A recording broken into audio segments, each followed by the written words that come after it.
Welcome back, everyone. Please welcome our next presenter. We have Enveric Biosciences. It trades on the Nasdaq under the symbol ENVB and is a patient-first biotechnology company developing rigorously tested novel cannabinoid medicines to improve quality of life for cancer patients.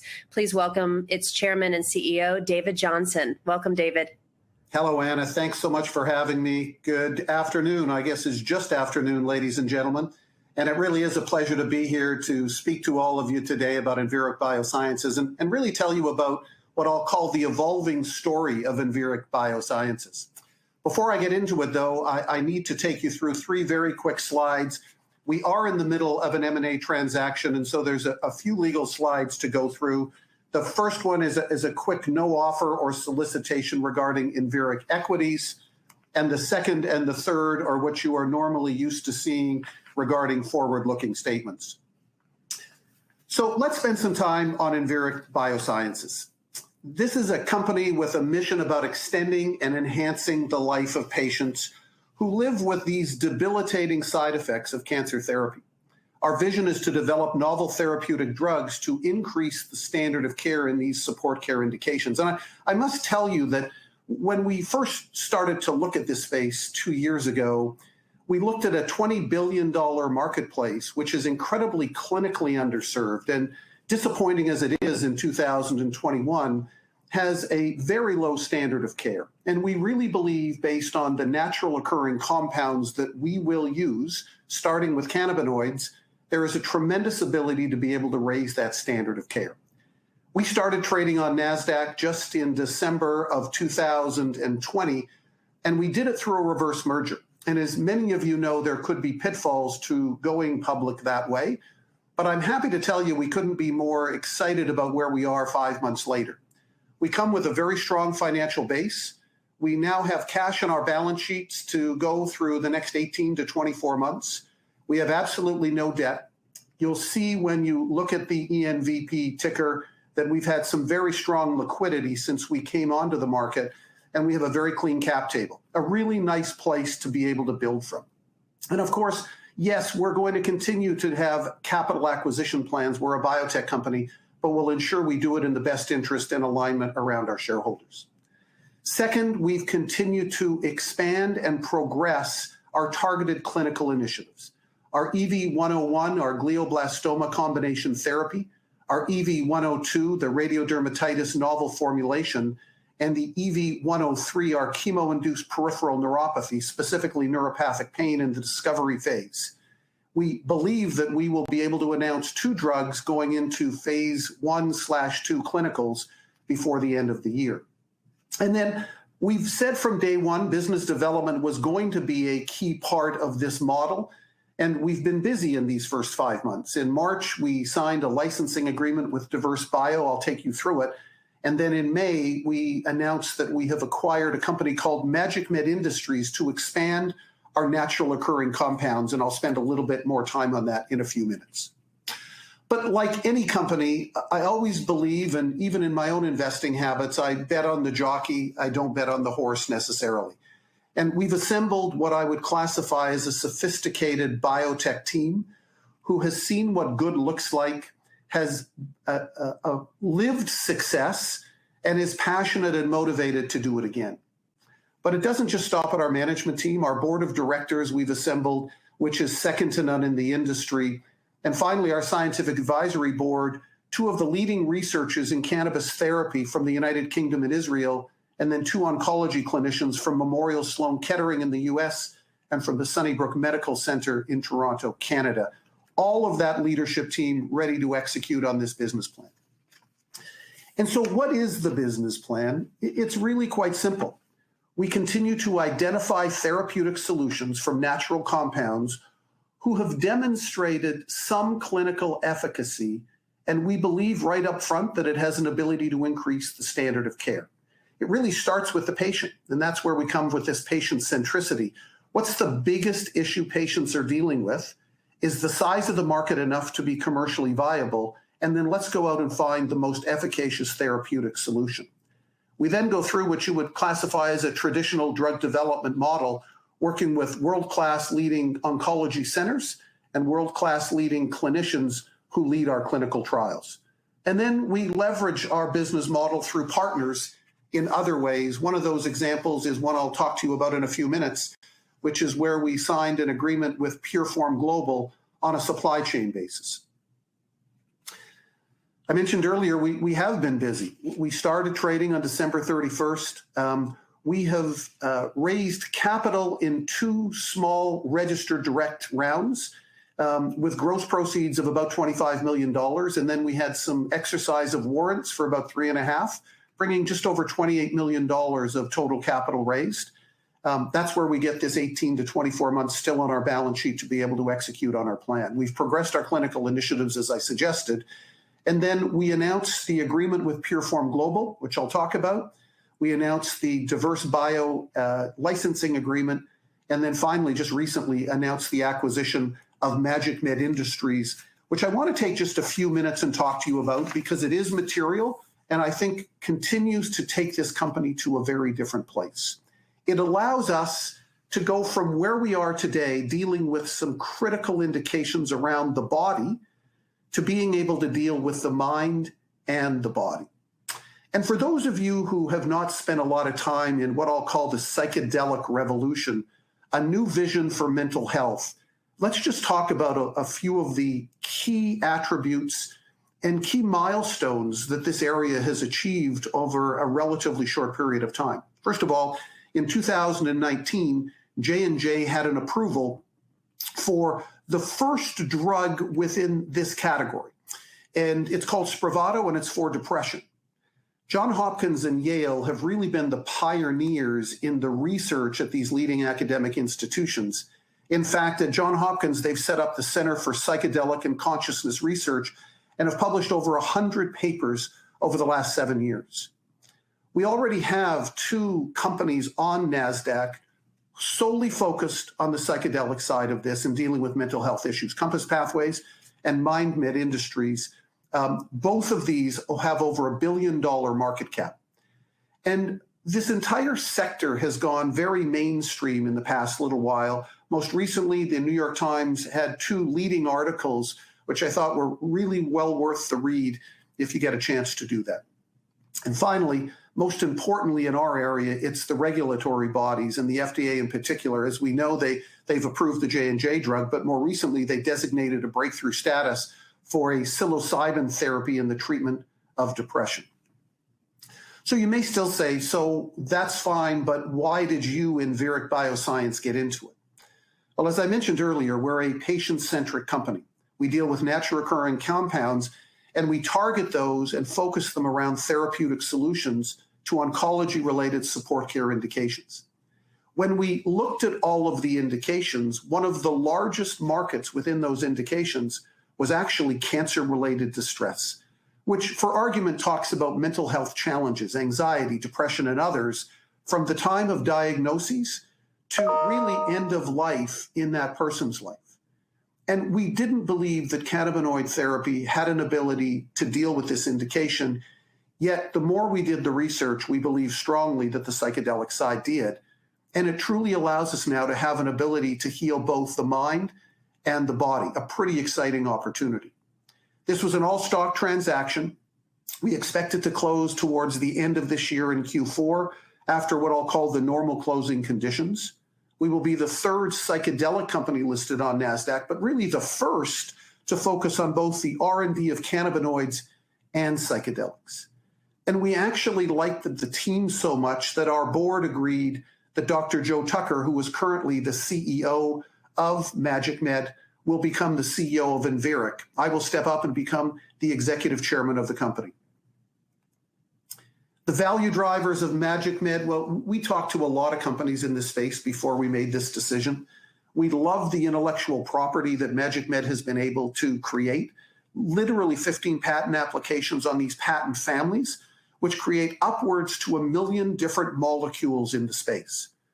And because it's so large, they've overlaid that with an artificial intelligence vehicle to be able to look at an indication and the specific scientific issues around that indication, And then the AI will allow you to look at the appropriate molecular compound to address that specific indication. Pretty exciting and leading stuff in the market. It's got a world-class discovery and development engine for both now psychedelics and for cannabinoids. And we have agreed that we will develop a PTSD drug for cancer-related distress immediately post-closing of this transaction. So when you put these two companies together, it continues to build on our strong intellectual property portfolio. We now create a pipeline which has short-term opportunities, it has medium-term opportunities, and it has long-term opportunities, literally with up to 7 molecules going through. I like to call that a lot of shots on goals and more ways to win as we continue to de-risk this business model. It builds this development and clinical engine, which allows us now to go from discovery right through phase 3. And if I were looking at the marketplace and looking at Compass Pathways or MindMed and understanding that they had billion-dollar market caps, they've already created many of the inflection points. But as you saw, we have a number of inflection points that will happen in 2021.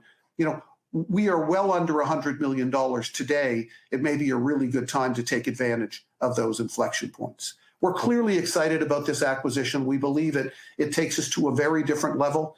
It allows us to move into the central nervous system or the CNS space in oncology.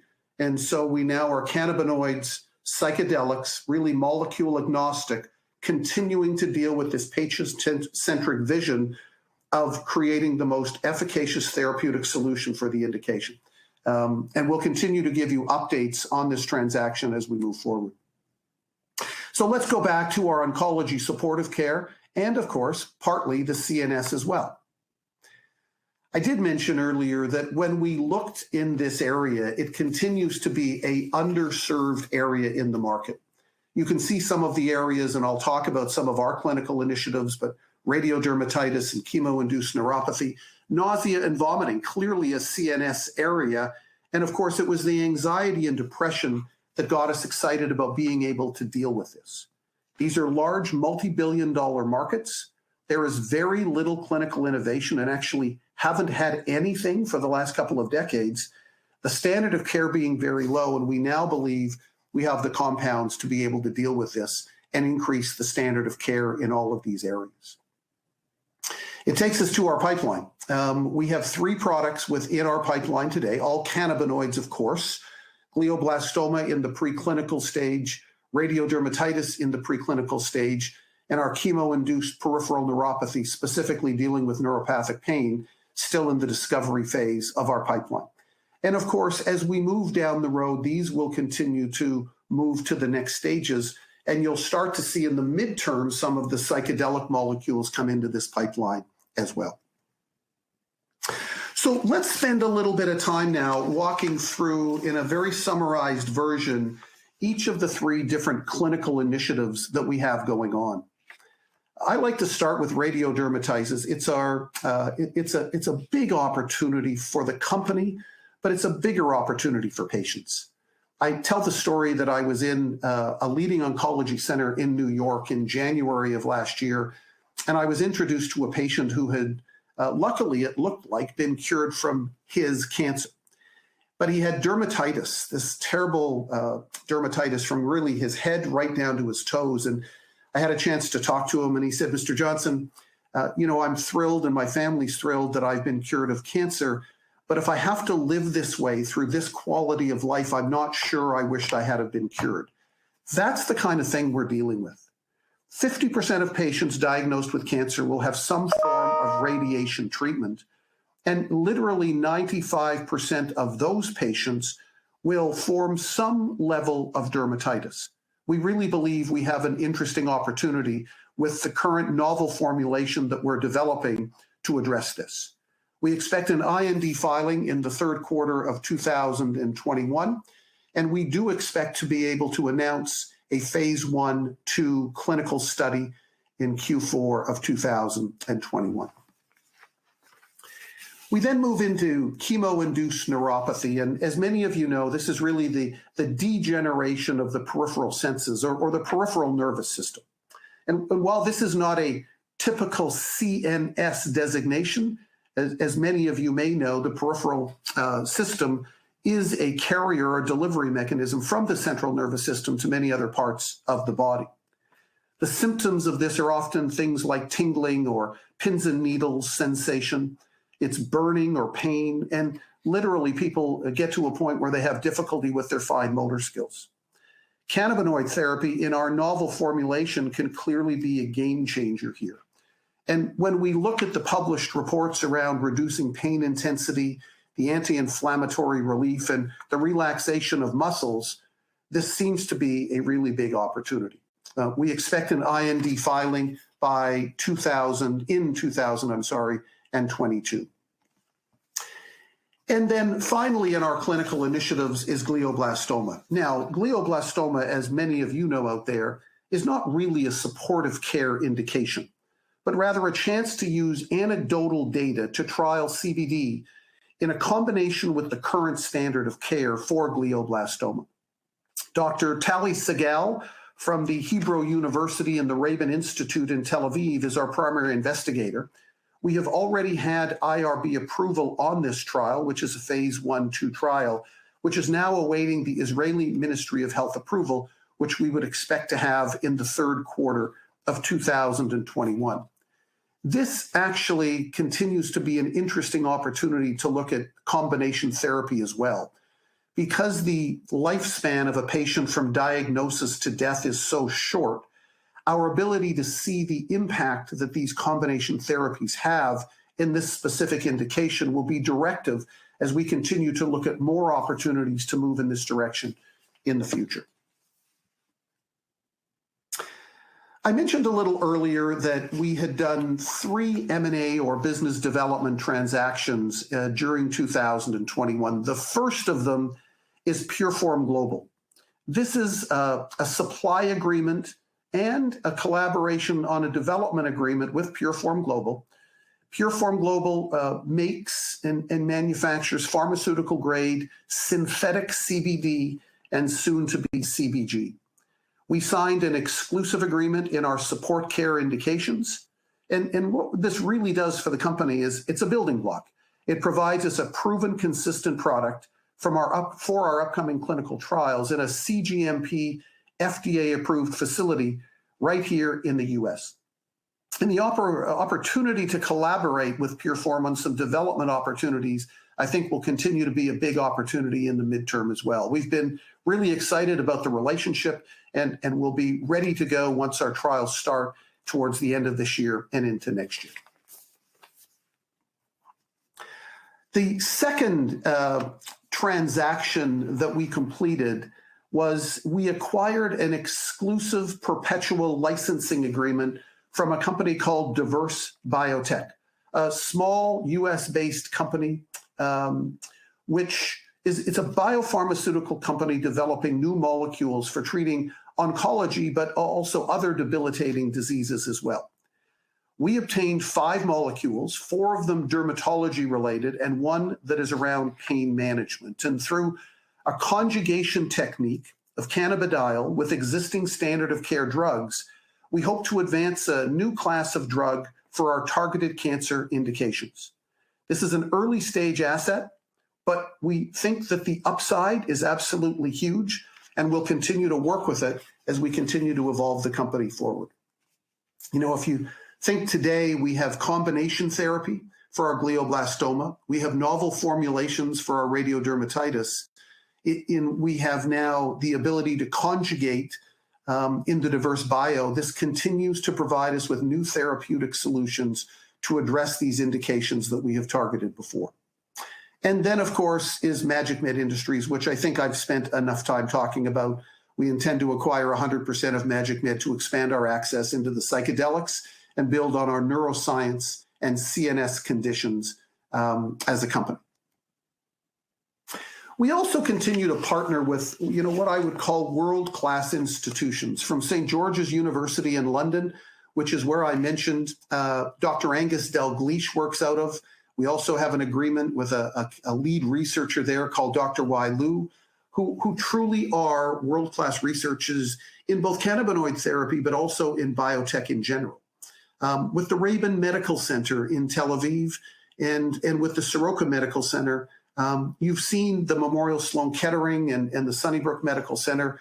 And so these continued partnerships as we move forward will do us well, both from a research perspective, discovery and development, but also from opportunities to work with these institutions on our clinical programs as we get them off the ground. So what can you expect from Enveric Biosciences over these next 2 quarters? Well, in Q3, we do believe we'll be able to file for an IND for our radiation dermatitis product.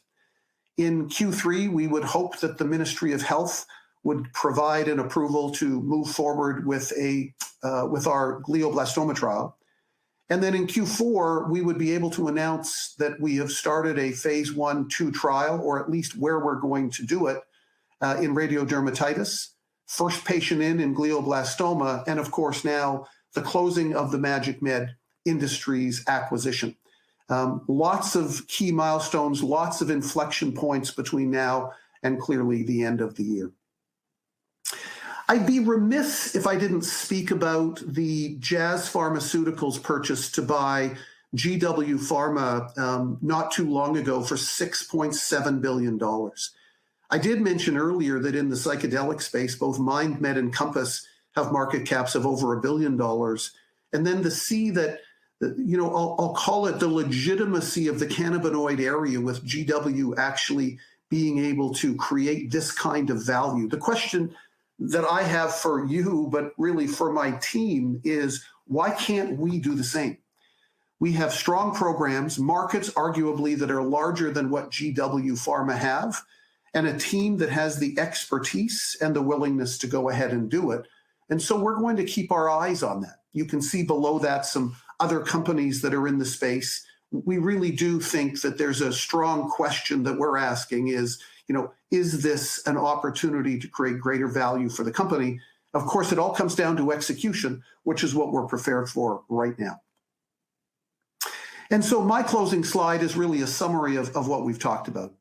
Enveric Biosciences today in June of 2021 starts with a strong financial base, with no debt, with strong liquidity, with an 18 to 24 month runway with the cash that we have on hand in our balance sheet. We think that there's some key inflection points between now and the end of the year, which we hope will drive value. We do believe that entering clinical stages in 2 of our programs, the start of the development of the PTSD cancer drug, which we hope to see in the not too distant future, and of course, not even listed up there is the closing of the MagicMed acquisition.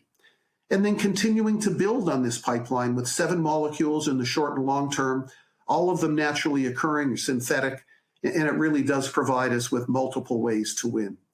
We believe we've got the team to execute. We believe we have the expertise to execute, and we'll continue updating you as we move forward with Enveric Biosciences. On that note, ladies and gentlemen, thanks so much for spending the time with me this afternoon. And Anna, I'll turn it over to you. Yes, thank you so much. Great presentation. And we do have a little bit of time for these questions.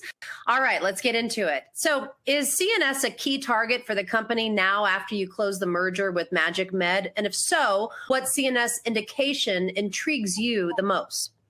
Yeah, it's a really good question, Anna. And the answer is absolutely yes. I think as we've moved into the psychedelic space, into neurosciences, into mental health, clearly the CNS space becomes a key part of our strategy moving forward. And remember, as I said earlier, and it's a little bit of a stretch. Some of you may roll your eyes on this, but it's the truth. Glioblastoma is a central nervous system tumor. Our radiation therapy is going to be done in a phase 1, phase 2 head and neck cancer environment, which is a CNS tumor.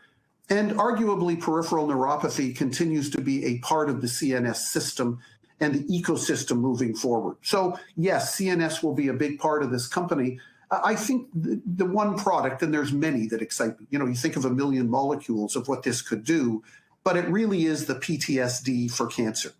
When you read the continued challenges of people who go through these mental health issues once they're diagnosed, and it's not only the patient, interestingly enough, Anna, it's the family and the extended family that go through these challenges. And unfortunately, it doesn't happen once supposedly there's a cure, because listen, we know that every 6 months or a year they go back for a PET scan, and the worry and the anxiety around hopefully they don't see a tumor reappear. So yeah, PTSD by far and away is a very exciting one, but there's many others after that that we're equally excited about. What does the next 5 years look like, David? Well, the next 5 years, let's talk about it on a number of fronts, right? So let's talk it from a political environment to start with in this category. We'll then maybe move to regulatory, because both of those really drive this entire sector. And I think you would agree that in the cannabinoids in particular, there has been a huge societal shift and a huge political shift. As you know, the vast majority of states have now legalized some form of cannabis, more on a recreational basis. We're not there. We're strictly FDA drugs. But that will play well as we continue to move forward. On a regulatory basis, the FDA continues to be extremely supportive of both cannabinoid therapy, and GW would be a great example with that, with Epidiolex, and then with the approval of the J&J drug, and of course the psilocybin antidepressant drug that has been given breakthrough status. And so over the next 5 years, we see that trend continuing. This will become more mainstream. And listen, I wouldn't bet against the fact that you will see more mainstream companies like Jazz Pharmaceuticals start to look in this area of cannabinoids and psychedelics to expand their own pipelines as this becomes more mainstream. What about a cannabinoid therapy or a psychedelic therapy in your pipeline, making it through the clinic first, and why? What do you see with that in the future? Well, listen, I think each one of our clinical initiatives really do have an opportunity to go through the phase 1, phase 2, phase 3, and be commercialized. Let's take radiodermatitis just for a second. I think there was a study I saw at some point where if you look at all INDs filed, only 16% of them become commercialized. But if they're topical, that actually puts the number up to 51%. And in our radiodermatitis, it does look like it will be a topical product. And so it really does provide us with some strong opportunities.